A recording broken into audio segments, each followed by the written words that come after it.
Federal Capital Territory Administration for 2024 fiscal year before the Senate Committee on FCT and FCT area councils. They also narrows how he was able to save the sum of 53 billion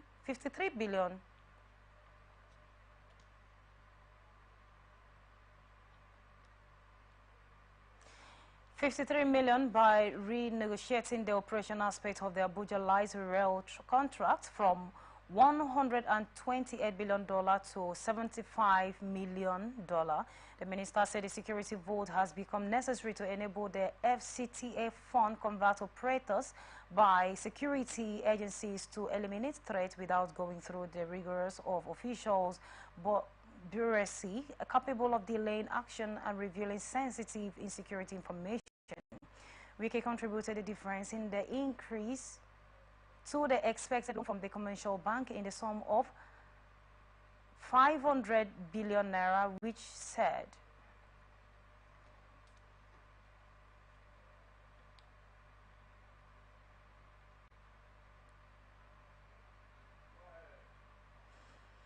kidnapped 87 people after launching a fresh attack on the Kajuri Station community in Kajuri local government area.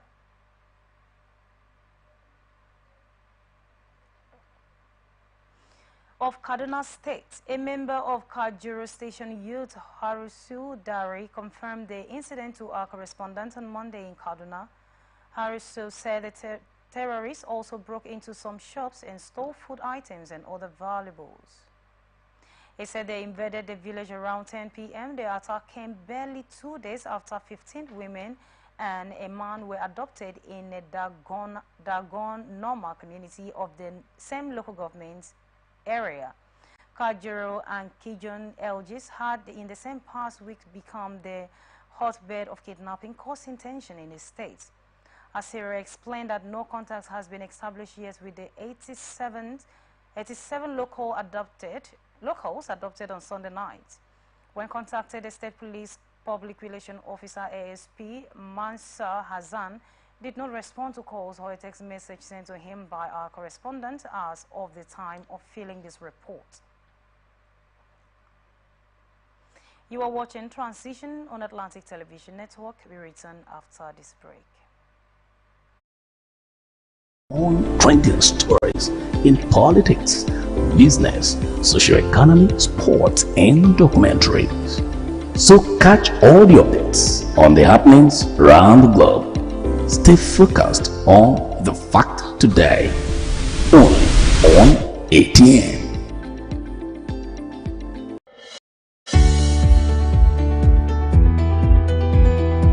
People into the country illegally. That is amazing. Honorable you human trafficking. Honorable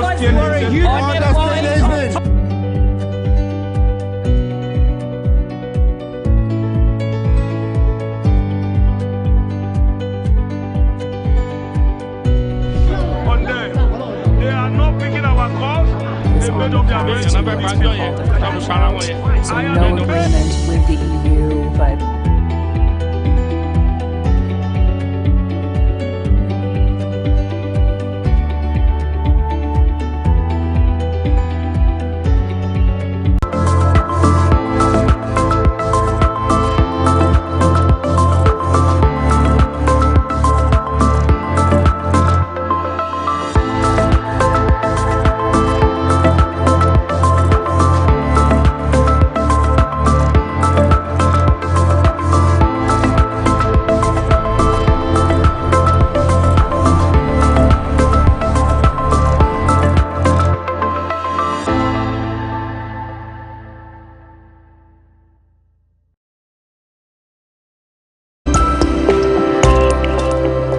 From the line across the ocean to the land beyond the mountains, through the Sahara, we bring on sport news, live analysis, expert discussions on trending stories in politics, business, socio-economy, sports, and documentaries.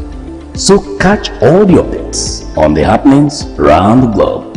Stay focused on the fact today, only on ATN.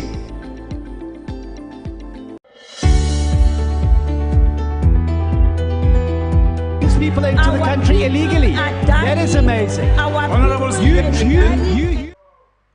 Welcome back. You're watching Transition on Atlantic Television Network. Senate on Monday condemned the killings of 15 personnel of Nigerian Army who were on a space mission in Delta State. Chairman of the Senate Committee on Media and Public Affairs, Senator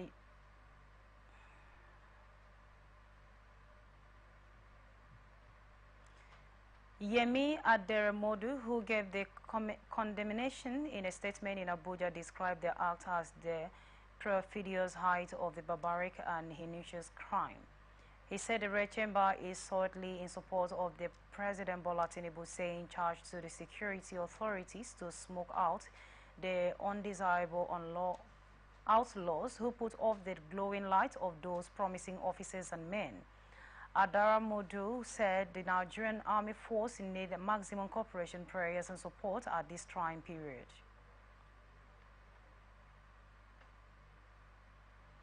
Public Affairs analyst Musafa Onyemosan has explained disappointment over the high level of unaccountability among public officers, office holders across the country. He was reacting to the allegation made by the senator for Delta North Senatorial District, Ned Nwoko, who disclosed that they'd received more than $1 billion for constituency projects. The analyst on Atlantic Television Open Conversation maintained that both the future of the nations and a citizen is in growing jeopardy following the concurrent display of corruption. The people from that constituency, they are not feeling the impact. I was expecting him to name or show what exactly he has done, because it's not by talking. You believe more the things you see. I'm sure that some of the projects he is referring to, they are not projects that is done in his own house, because we know distinguished Senator Ned and his projects. But then again, we don't want to go into that. But what Nigerians are interested in is show us what you have been doing and show us the template. Let us know. And why now? If that senator had not come out to say that people have been collecting money to the tune of thousands of millions and billions just because they are ranking senators, would Senator Ned Nwoko come out today to inform Nigerians that he has received? Mofasa therefore urged Nigerians to be vigilant and consistently demand for accountability of public resources. The duty of a lawmaker, apart from oversight and making of law, is a lawmaker supposed to even go beyond his brief of making laws for the people and begin to become contractors? Of course, I will not forget in a hurry the off the mic saga. If you remember, even when NDDC was saying that some of them even come bidding for, they are contractors. So let us know these people for who they are. I'm happy that all this revelation is coming from their own house. More will still come out. But Nigerians should be vigilant and continue to demand for accountability. We want to know what he has used that $1 billion to do in the lives of the people of Delta North.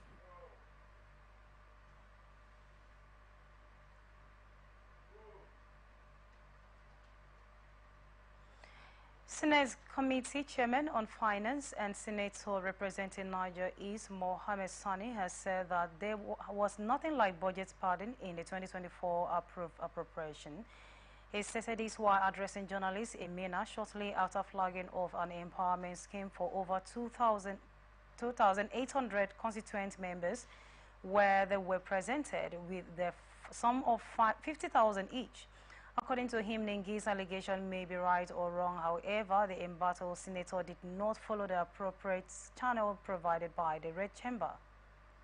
The claims by Senator Abdullahi Nengi had that over 3 trillion naira worth of projects in the 2024 appropriation act was without a specific location had led to the suspension from the Senate last week. While presenting a cash donation of 50,000 to his constituent members affected by the activities of bandits in Shirero area of the state, Sani explained that the gesture would help the victims settle back into his faster than that had ensued. He faulted the state government's failure to furnish members of the public with updates on their efforts of providing adequate security despite concerted effort at nipping the menace in the bud.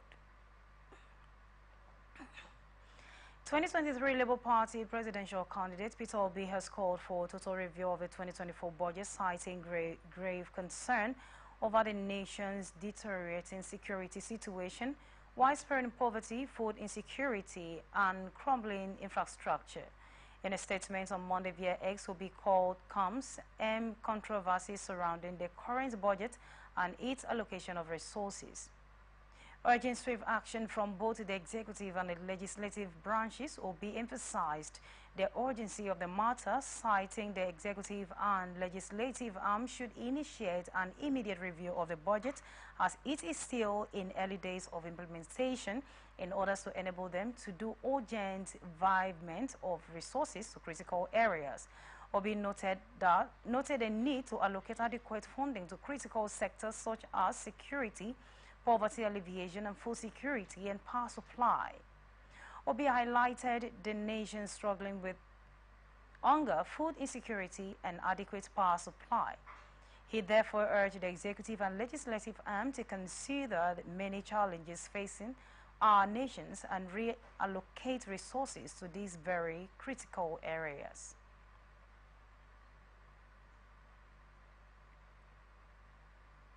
Committee of the Espero Chairman of All Progressives Congress has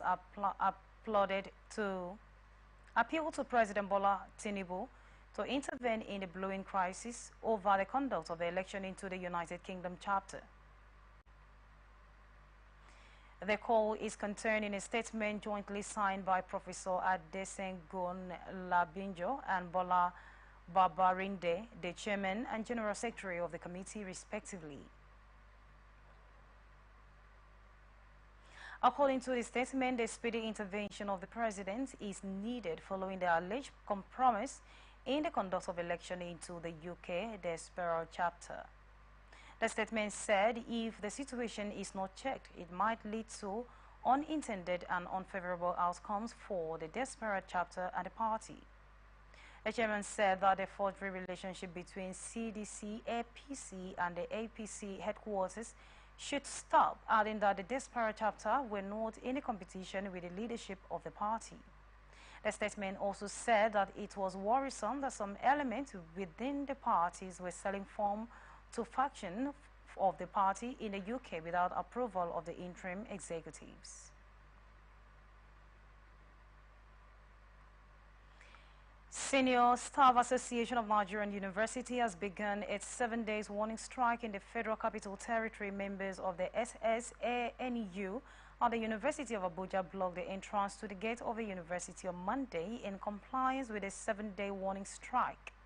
Recall that the Joint Action Committee, AJC of the Non-Academic Staff Union of Educational and Associated Institutions, NASU, and the SSNAU directed members to commence a 7-day warning strike on Monday. The directive indicated that there will be a complete blackout in all the universities, water treatment plants and clinics will be shut down, with those involved in the proposed matriculation in some universities are to stay away from any activities. Meanwhile, President Bola Tinubu recently directed the university workers that were on a prolonged strike in 2022 and had their salaries stopped by Muhammadu Buhari's administration flee after the invocation of no work, no pay policy should be paid 4 months of the withheld salaries.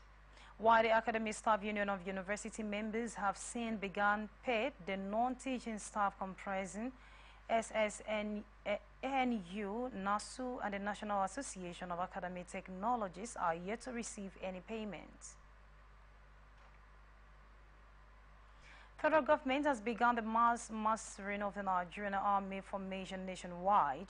At the flag off of the exercise at the headquarters of the 9th Brigade of the Nigerian Army, Ikeja Military Cantonment, at the weekend, Minister of Power Adebayo Adelabu said the exercise will end the era of estimated billings in the power sector. Adelabu added that exercise would be in first with the Ikeja cantonment being the first phase of the exercise, adding that the current exercise would last for 6 weeks before the second phase begins. He explained that for the current exercise, the sum of 12.7 billion naira has been released out of a total of 40 billion for the mass metering project. The minister, who was received at the Army headquarters by the Commander General A.A. Adetui and the Chief Executive Officer of the Ohio Global Service, Engineer Ashade Olatumbosun, in charge of the mastering project, said the current exercise is part of President Bola Ahmed Tinubu's renewed hope agenda to ensure a regular supply of electricity to end army formations nationwide. Minister of Defense Abubakar Badaru and the Minister of State for Defense Bello Matawel has condemned in strong terms the killing of military personnel during the rescue mission in Okwama community in Ugele South local government area of Delta State, South Nigeria. This is contained in a statement issued by the Director, Information, Press and Public Relations of the military, Hanshun Oboike, according to the statement. The minister said the ambush at Okwama community resulting in the tragic loss of the commanding officers 101 Amphibious Battalion Lieutenant Colonel A.A. Ali, whose two majors and captains, along with the unfortunate deaths of the civilians, is a matter of grave concern, noting that the perpetrators must be brought to book. The minister added that they are committed to safeguarding the security and well-being of the Nigerians and will not tolerate any threat to the nation's sovereignty and stability. Furthermore, they assure Nigerians that every effort will be made to bring the perpetrators to justice. Federal High Court sitting in Abuja on Monday fixed April 18 to hear a 1 billion naira compensation suit filed by Nnamdi Kanu, leader of the proscribed indigenous people of Biafra, against the federal government and the Department of State Service. Justice James Omotosho adjourned the matter after Kanu's counsel, Aloy Ejimoko, indicated his interest to respond to counter service joining filed by the DSS and its Director General. Upon resuming hearing, Benga Oladimiji, who appeared for the federal government, informed the court that they were yet to file their response on behalf of the first and second defendants because he was not only notified about the process on Monday morning, though they had been served since March 6. Oladijime prayed for an adjournment to enable him respond appropriately. But the DSS lawyer Abdul Dalami said that had filed their counter affidavit in opposition to Kanu's plea. Ejimoko has sought an adjournment to enable him file the further affidavit in response to fresh issues raised by the DSS. In their counter affidavit, Justice Omotosho adjourned the matter until April 18 for adoption of processes.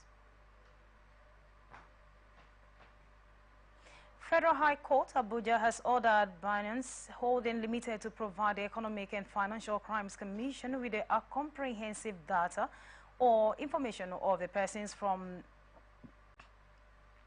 Nigeria trade on its platform. Justice Emeka Wise granted an interim order after ruling on the ex parte motion moved by the EFCC's lawyer Ekele Ihodacho The interim order was granted to enable the anti-graft agency unravel the alleged money laundering and terrorism financing on Binance and cryptocurrency exchange platform.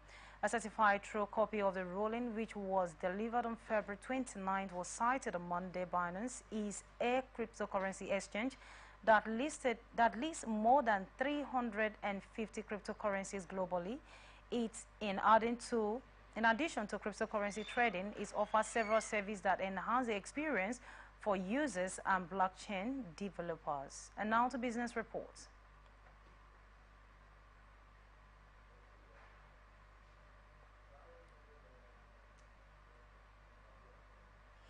Naira continued its appreciation against the US dollar at the foreign exchange market as the UDS transaction surged. FMDQ data show that the Naira appreciation to 1,572.82% USD upon the resumption of trading on Monday compared to 1,602.75% on Friday. The figure represents 29.93 appreciation compared to 1,602.75 in trade on Friday. Similarly, this is the first since March 5, 2024, that the country's currency crossed to 1,572.82% USD, marked from the average of 1,600 per USD. This is because USD transactions surged 2.20%, reaching $140.45 million as opposed to the $137.43 million on Friday. Also in the parallel market, the Naira appreciated by 0.78% against the US dollar, trading at 1,608 compared to the previous figure of 1,614 per USD. The Naira gain against pound sterling trade $2,030.1 on Monday from the earlier rate of 2,405%. Euro against appreciation by 0.50% against the euro trade 1,725 per naira. Euro up from last week Friday rate of 1,735 per 1 euro. This development comes as Nigerian foreign reserves saw a slight increase of $2.71 million as of March 14, 2024, amounting to 34.416 billion, a 0.008% rise from the previous day reserve of $34.413 billion. There is anxiety among the management staff of the Central Bank of Nigeria's 19 directors have been issued termination letters. According to reports, while 2 of the affected directors have accepted their fate, 5 others are planning to take legal action against the bank for what they consider to be an unlawful termination of their appointments. Although the Apex Bank had remained silent on the development, reliable source within the bank had confirmed the report. There are no precise details of the reason for the report sack of the directors. However, the 2 directors who quietly accepted their termination also face a case with the Economic and Financial Crimes Commission, EFCC, due to their implementation in the Jem Obazia report. The termination letter sent to the 7 directors cited reorganizational and human capital restructuring as the reason for their dismissals, which was in line with the bank's new strategic direction. The letter reportedly stated that their service would no longer be required as of Friday, March 15, 2024, and they were instructed to immediately hand over all bank's property to their department administrator. Meanwhile, a source within the CBN expressed concern over the lack of an exit package for the terminated directors, especially considering their years of service and the absence of any charges or accusations against them. The source also highlighted the loss of years of institutional knowledge and ex-parties that will result from the dismissal of these experienced directors.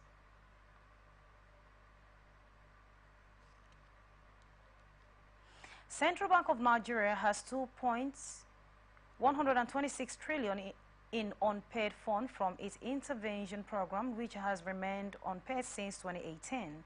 This is according to CBN's Development Finance report detailing the loan to different sectors of economic over the past years. According to the loan, which was sourced from the cash reveal ratio of deposit money banks, from the 2.408 trillion total loan disbursed to subnational government and businesses across the country when the program was initiated in 2018. Recall that Central Bank of Nigeria released guidelines for disbursing funds to banks for lending from their cash reserve ratio.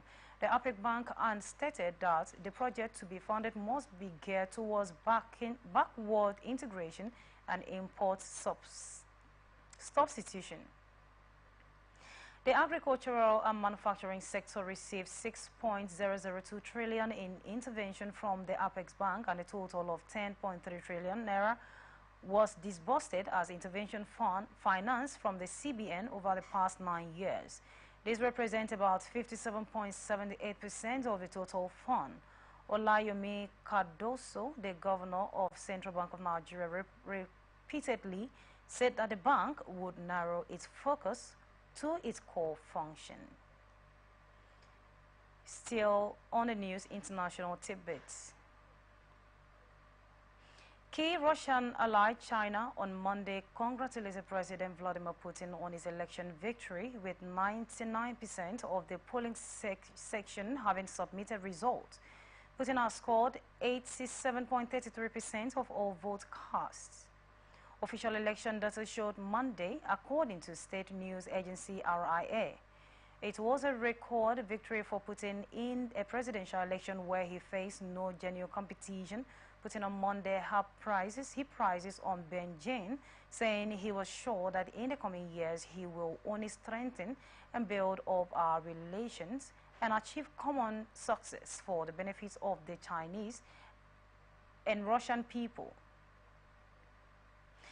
The close tide has deepened even as Russian brutal invasion of Ukraine has rocked Moscow relations with Western nations, and China has pointedly refused to condemn its ally attack on its European neighbors. Britain's Foreign Minister David Cameron said the result of the Russian election shows the depth of repression under President Vladimir Putin. The Kremlin praised Putin's sideline re-election for the fifth term in office as eloquent of the people's support. While Cameron, who on Sunday evening said the election was neither free or fair, dismissed the poll outcome as undemocratic, the Kremlin has presented a weekend election marred by ballon spoilers and Ukrainian bombardments of border regions as proof Russians back Putin's assault on Ukraine. Cameron also cited the death of Putin's main political rival, Alexei Navalny, as evidence of the extent of Putin's repression. He added that Russia should immediately release all political prisoners, including British-Russian dual nation Vladimir Kara-Murza.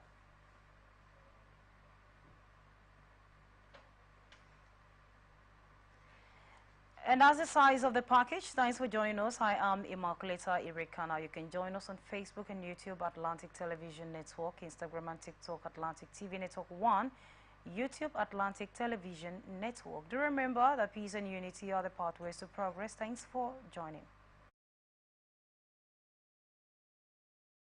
On the point of order, Honorable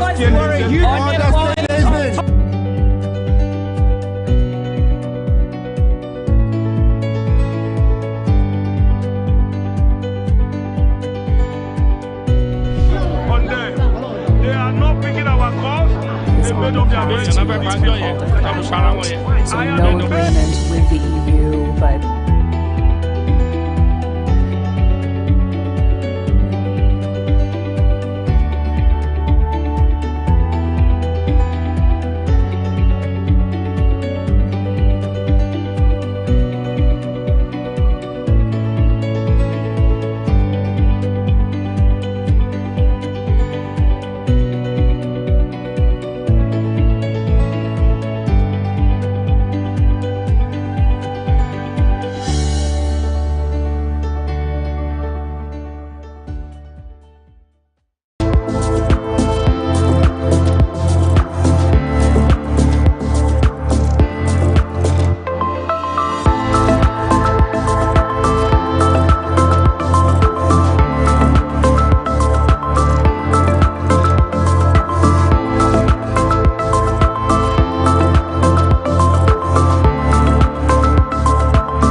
every day our lives are changed by history.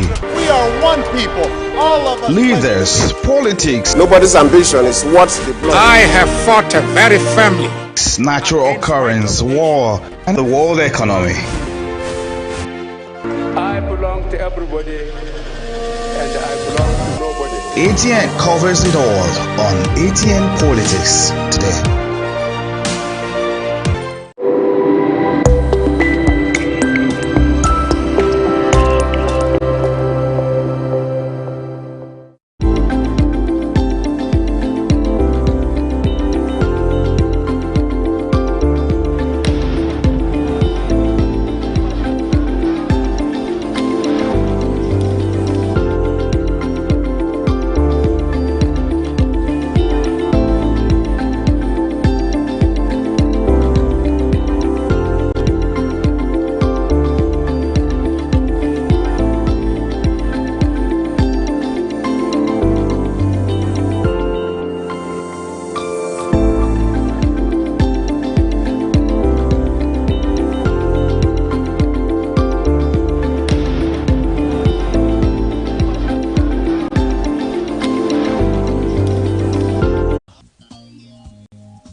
Welcome to Atlantic Television Network Society Watch. This is a program where we ventilate societal issues, give them aggregate attention, with a view to provide solutions that will benefit humanity.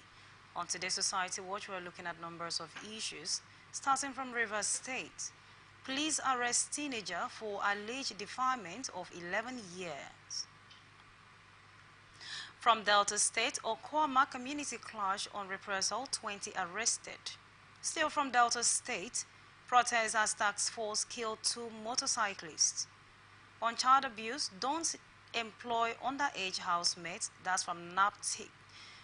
These are the issues we'll be looking at today. You can join us on Facebook and YouTube, Atlantic Television Network, Instagram and TikTok, Atlantic TV Network 1.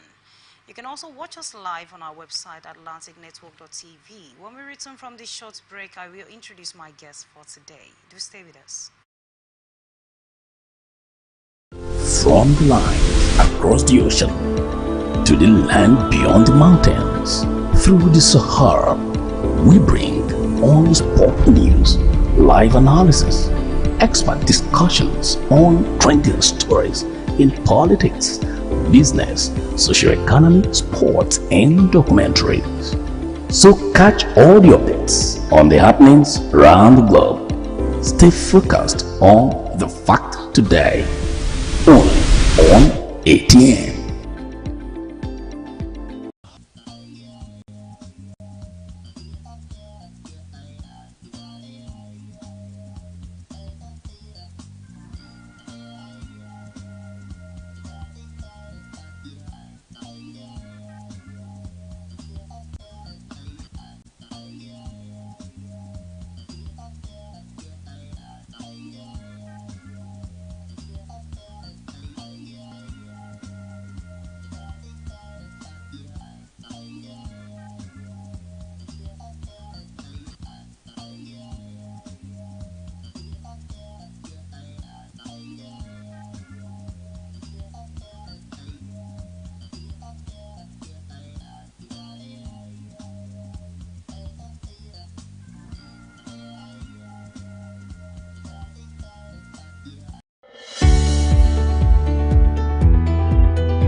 People into the country illegally. That is amazing. Honorable You human On the point of order.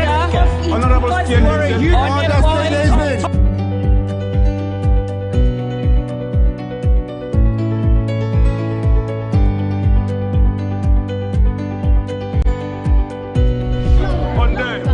they are not picking our calls. They made up their minds. So no agreement with the EU, but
just joining me, this is Society Watch on Atlantic Television Network, and joining me this afternoon on this conversation is a program coordinator, also a social action coordinator. I'm talking about Boti Isaac. Thank you for joining me on the show this afternoon. It's a pleasure. Good afternoon. Good afternoon, sir. All right, let's go straight to our first story for today from Rivers State. The Rivers State Police Command says it has arrested a 16-year-old boy who allegedly defied his 11-year-old female classmate in a school premises at Rumokurushi on the outskirts of Port Harcourt last Friday. It was gathered that while the random student carried out the act, his friends watched the scene as he pushed down the girl from behind and had his way inside school premises. Shortly after committing the act, the boy was said to have scaled the school fence to escape but was later held by the school authorities while the girl was taken to an undisclosed hospital for treatment. The mother, said to be a widow, narrated that she got a distress call from the school to come over immediately, saying when she got there, she saw her daughter bleeding profoundly. She said the school should provide this boy that did that thing. And I want justice for my daughter. I'm a widow and I don't have anybody. It is just me and my children. They should provide a boy. She's not going free at all. Maybe she will be doing it, or she has been doing it to other people, but she will not go on free. I want people to help me. I got a call from the school that I come because it was an emergency. I had to rush to the school. When I got there, I saw my daughter bleeding seriously. The bleeding was too much. I had to secure my daughter's face by bringing her to the hospital while the boy was still in school custody. They said he would hold the boy for me. The doctor have not said anything yet. They are yet still taking care of her at the moment. But the situation is still like that. No improvement and the money is expensive. Ringi Koko said the boy has been arrested and the matter has been transferred to the State Criminal Intelligence and Investigation Department. The outcome of the investigation will be made known subsequently. Mr. Boti, this is one of the serious issues that we are talking about today in Rivers State. A boy openly in school defied an 11-year-old girl in a school premises, not in an hideout. And there were students, other students, they're watching the whole scenario, better still clapping for the boy. And it has gotten to an extent that even the teenagers, they do not see crime as anything again in our country. What do you think, what is your position on this story? Well, it's a very sad story, a sad development, going to the fact that this even happened openly.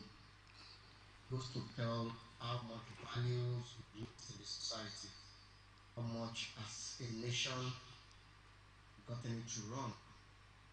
Because back in those days, even the fact that you are alleged of such crime is enough to nearly kill you, the shame of it.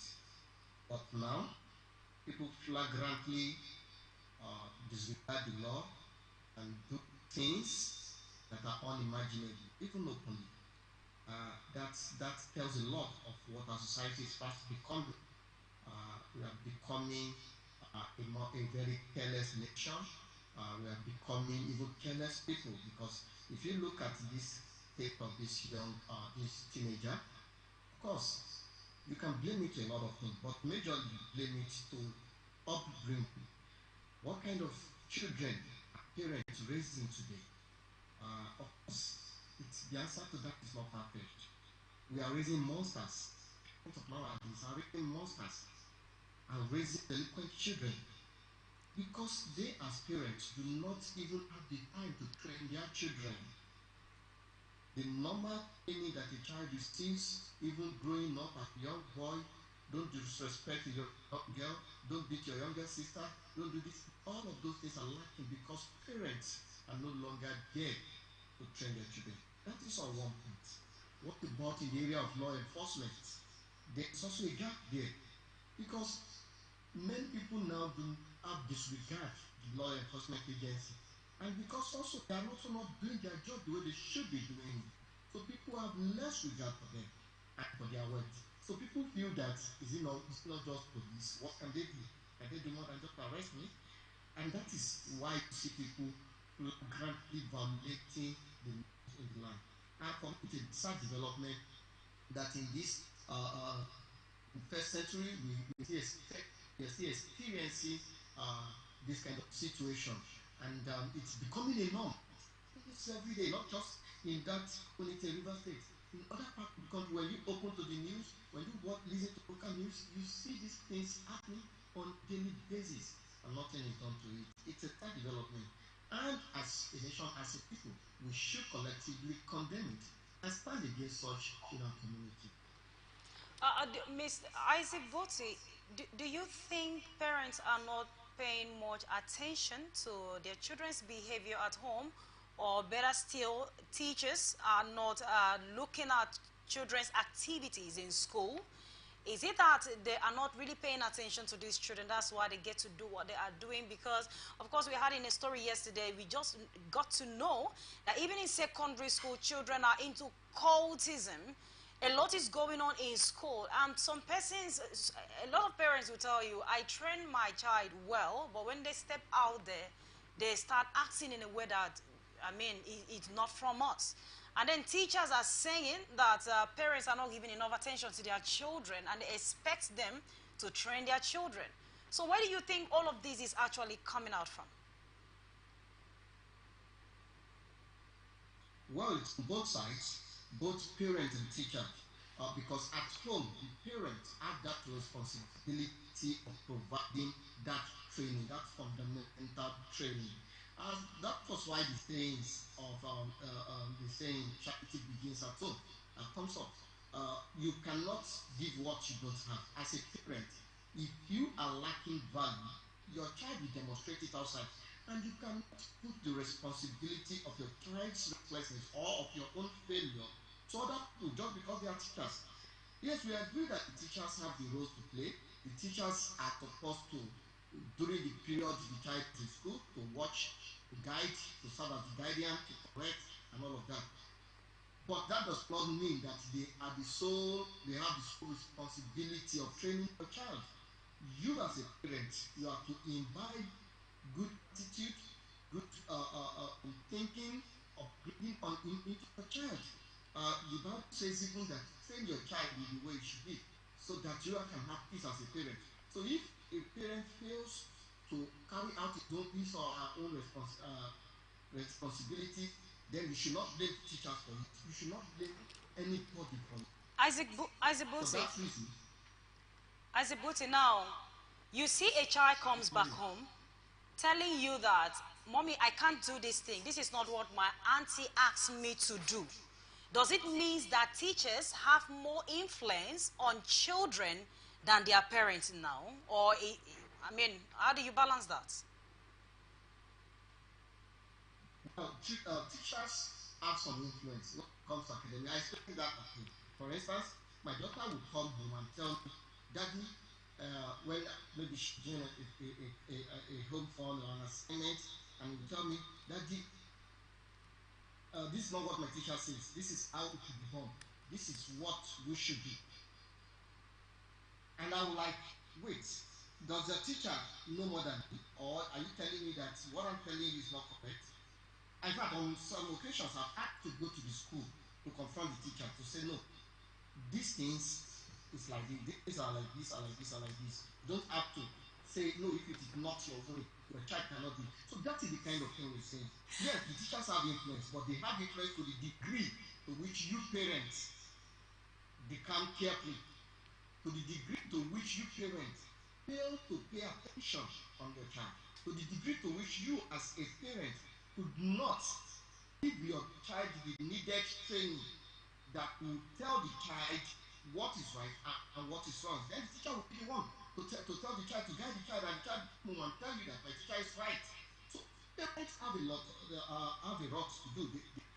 Parents have sole responsibility. We are first the teacher before the child gets to school. So it is whatever value you have imbibed in that child that he carries to school, and whatever influence the teacher wants to have on that child, you will quickly identify the moment the child comes back home that something has gone wrong here. If it is one that you need to correct, you correct. Even if you need to go to that school just as I went, we'll do that so that they don't continue to feed the children with wrong information, wrong ideas, or knowledge that will jeopardize their future or that will turn them to criminals in life. So these are things parents should be vigilant. Even when your child goes to school, parents should be vigilant and monitor the progress, monitor the thinking, monitor the kind of speech that comes out of a child's mouth. I remember a day my daughter came in and we were conversing, and she made a comment, very abusive statement, just saying jokingly, and I was like, where did you learn this from? And lo and behold, it was from a teacher. Wow. And I had to go back to the school to say, why will you be making this kind of statement in front of these children? And they came back home and did the same thing. If I was not vigilant, the child will feel it is normal.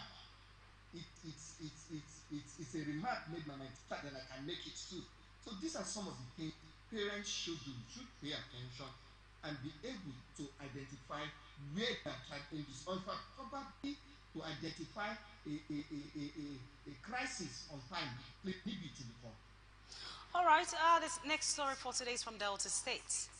On Monday, the Nigerian Army stated that the Okwama community in Ogele South local government area of Delta State, where military personnel were killed, had turned to propaganda.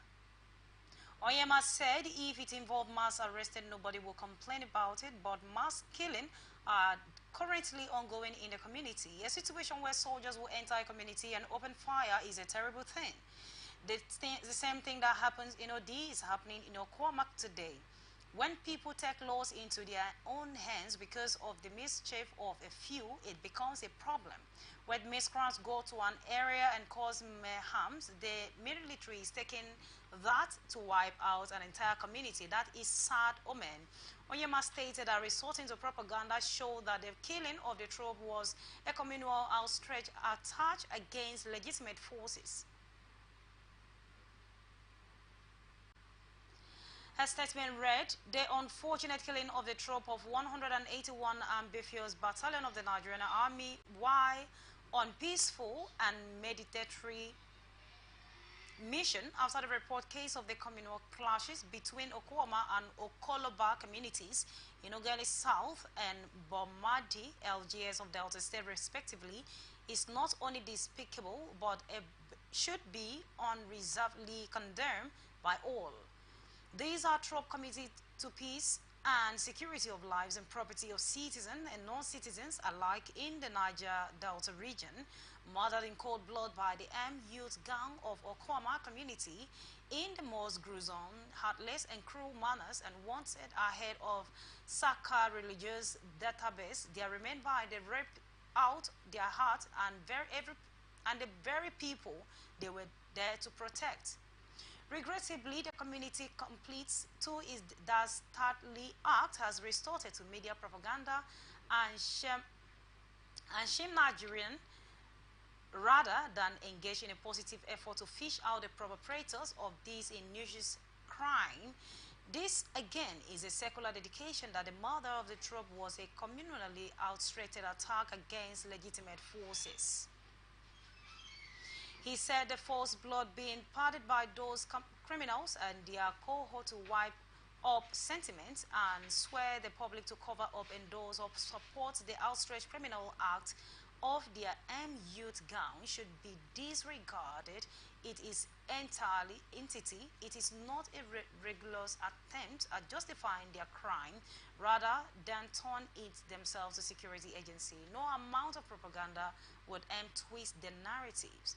They are complete and must be ready to face the wrath of law. Meanwhile, law-abiding citizens are assured that there will be no reprisal of their parts of a troop we enjoin all to go about the normal activities, even as going effort as scout of a positive identifying and isolating the criminals to account for their outrageous deed.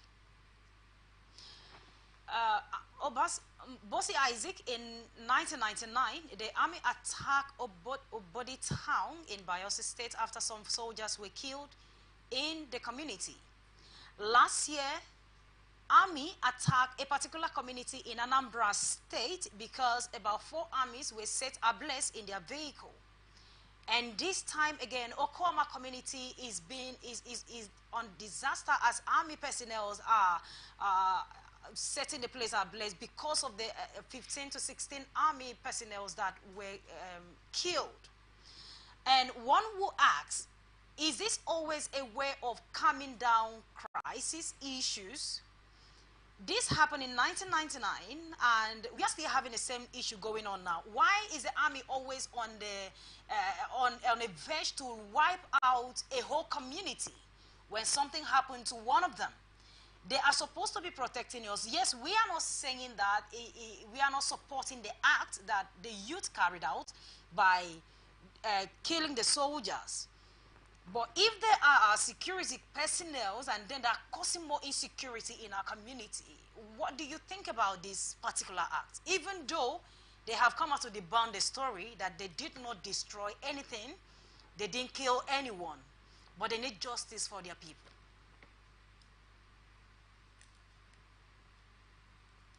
Well, for me, the issue is this. Let's first of all say that the military approach may not be the correct approach. There's many ways, several ways of resolving conflicts. And setting a community ablaze or destroying an entire community because of the crimes of few persons is not the best way to go. And I know that, of course, the military is intelligent. They know what to do. They know the best approach to go about addressing this challenge or curtailing the crisis. But most of the times, we've forgotten that these guys are also humans.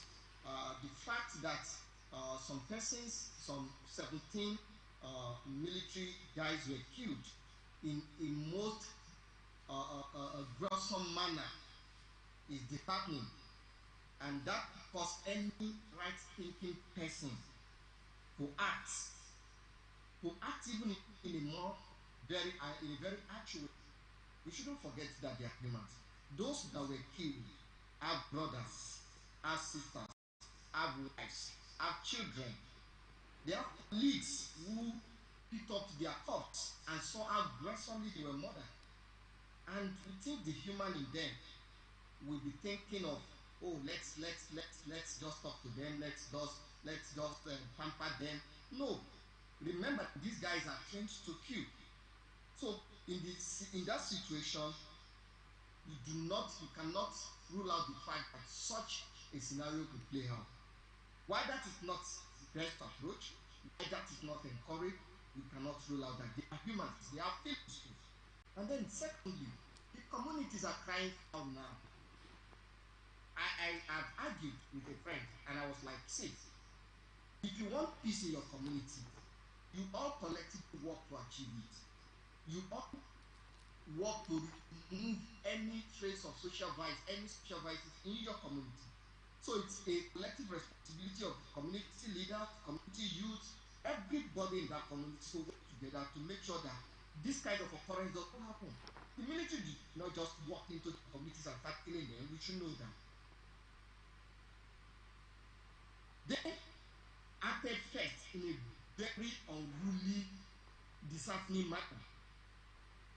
And killing of serving officers is the least expected of any community. These are people who are there to protect you, to protect your life and property. And the only way you can appreciate their effort is to gruesomely murder them. I think it's the fall short of what should happen in our communities. We are losing it as a community, as people. We are losing our values. Somebody posted that the houses that were burned, and where will the women and the children go? The people that were killed, where will their wives and their children go to? So do We they? Sentimental about something. But Isaac, yes, you are asking where would the siblings, the parents, where would they go? But do you have to pay back the way it happened? Remember that irrespective of what has happened, there are still security personnel. Their first assignment is to protect lives.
And then people now feel, okay, why don't we go for the minors that at least we can grow with, we can train, we can take as our children, even though a lot of them do not do that, most of them.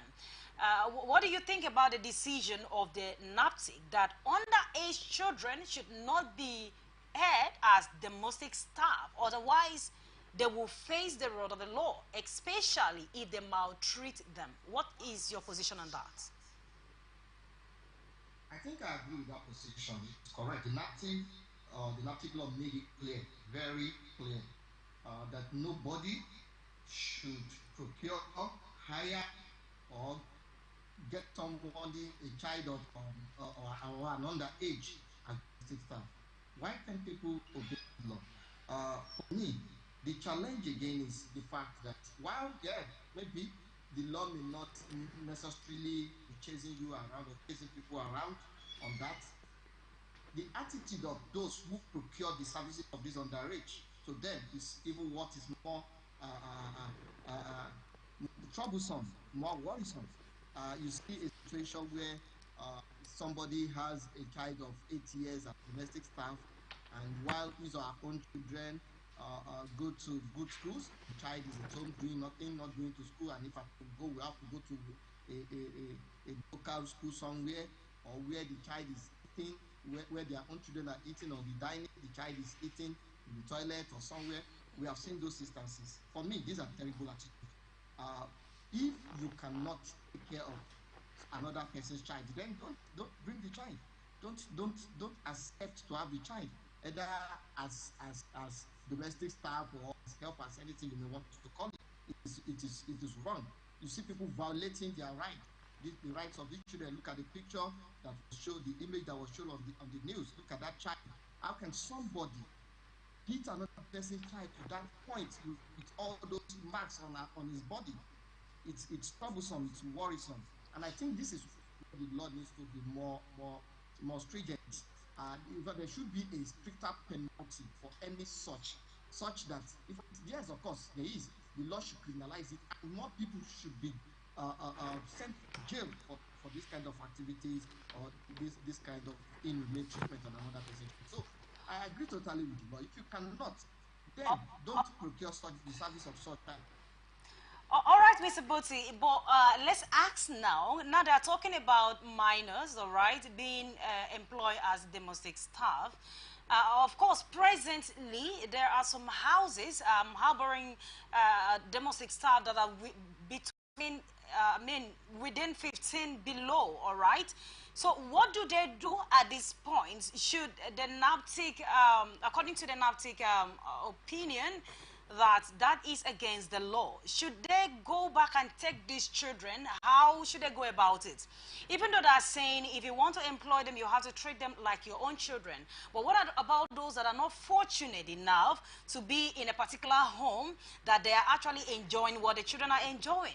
So how would the government come up with an initiative with a committee that will go house to house to bring out these children that are not within the age of domestic staff workers? How should they go about that in bringing them out? Because some of them are already there. We have seen 12 years working. We have seen 10 years working as a domestic staff, taking care of the children that are even bigger than them. So what should they do at this point?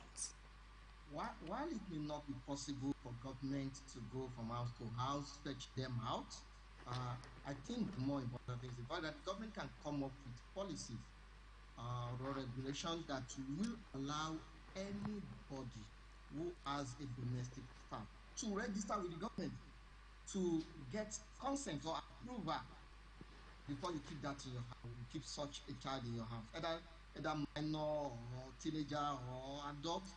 You should pass through the process. The law should be able, you should be able to commit to certain legal requirements that allow the child to be traced at any point in time. If you have that kind of initiative, you know that you are not just picking somebody's child, you are also responsible, and the government is watching, and as neighbors, we become our neighbors' keepers. So if my neighbor, for instance, has a minor in his house or in her house and is maltreating the child, I can blow the whistle and the government will come. And because there is a policy on ground, there is a law, there is something that protects the rights of that child that has also mandated that you don't just pick somebody's child and keep in your house. You have to register that child. You have to seek the permission or the consent of the law. You have to regularize it with the government before that child comes. So you know that if you pick a minor, the government knows it's a minor. And if the process of just registering such, they discover that they will disapprove and you return the child. And if you already have them and you have to go and regularize, then you know that you are in for questioning. Okay. Because the law was clear on that. So we need those kind of initiatives to put on ground to be able to curtail the excesses. All right. And I wonder what happened to those families that they have up to 9 children. They can take care of them. And then they're just looking for ways to keep their children for God knows what. All right, that's that for that. And the last story for today is from Delta State. Allegedly, the Delta State government task force has killed 2 motorcyclists, commonly known as Okada rider, at the Okada Koka Junction area along Ibuza Road in Asaba, the capital of Delta State. In response to the killing that occurred on Sunday, Okada rider took to the street on Monday to protest, blocking major roads in Oshimiri South and Oshimiri North local government area of the state. He said, I was informed that 2 people were killed by the police last night at the Mekshe Bar, where Aboki people always come to hang out every weekend. I heard a gunshot last night, so they come protesting this morning. I suspect that they tried to fight the officers who went to bust the place because bikes are not allowed in that area. All right, Mr. Isaac, you see, there is one thing about task force. It seems good news is not always coming from their end. All right?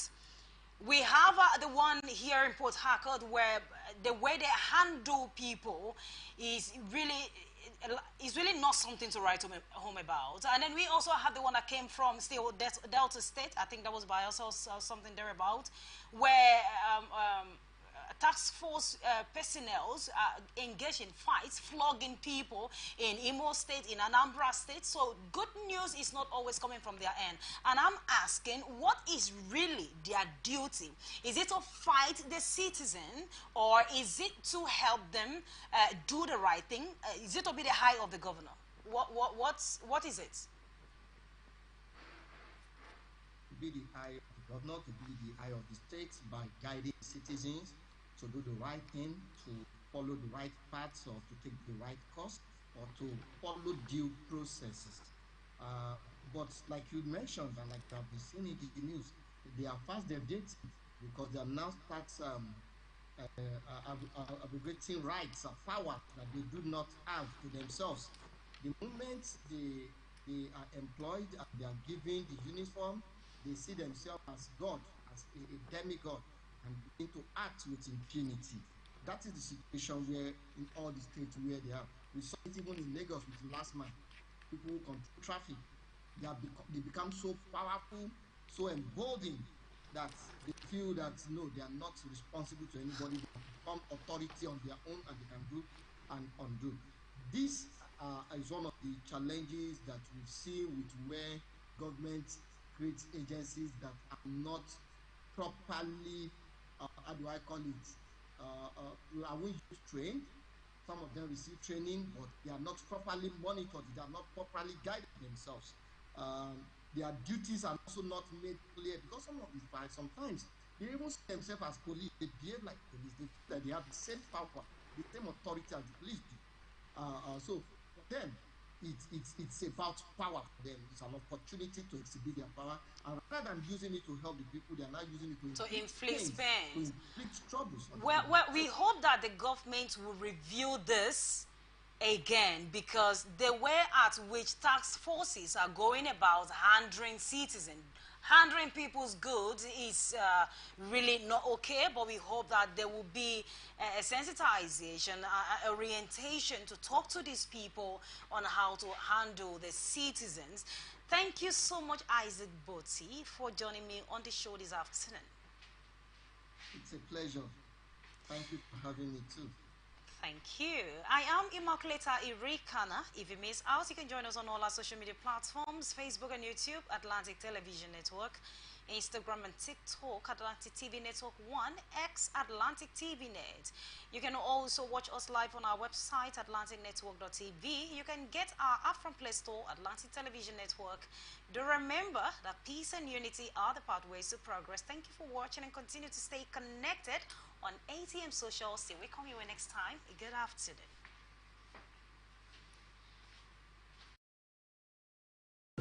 From the line across the ocean to the land beyond the mountains, through the Sahara, we bring on sport news, live analysis, expert discussions on trending stories in politics, business, socio-economy, sports, and documentaries. So catch all the updates on the happenings around the globe. Stay focused on the fact today. Only on ATM.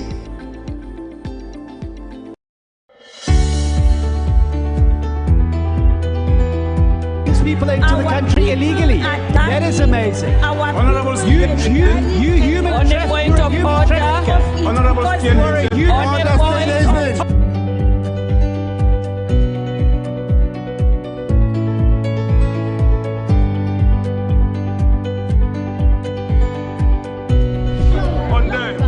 they are not picking our calls. They made up their minds. So no agreement with the EU, but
day our lives are changed by history.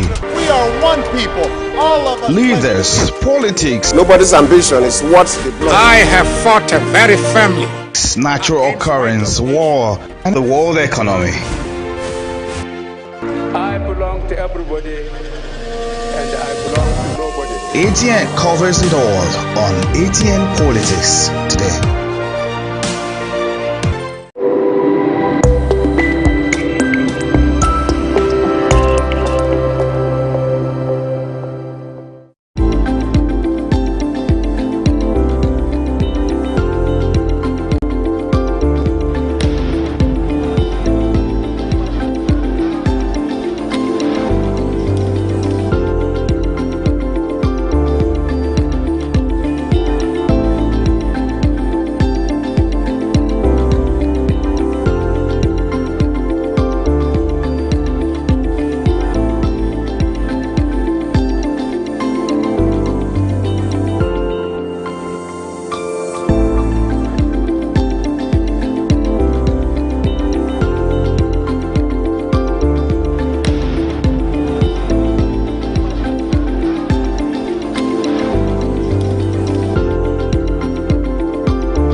illegally. That is amazing. Honorable You human trafficker. Honorable You are a human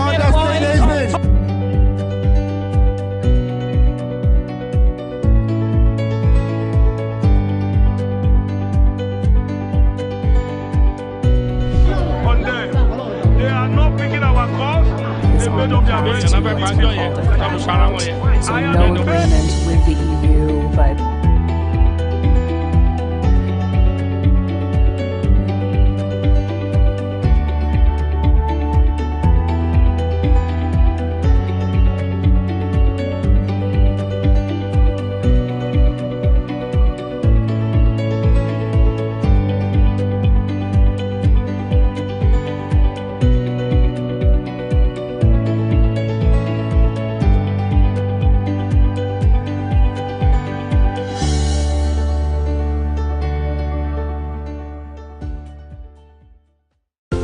From the line across the ocean to the land beyond the mountains, through the Sahara, we bring on-spot news, live analysis, expert discussions on trending stories in politics, business, socio-economy, sports, and documentaries. So catch all the updates on the happenings around the globe. Stay focused on the fact today, only on ATN.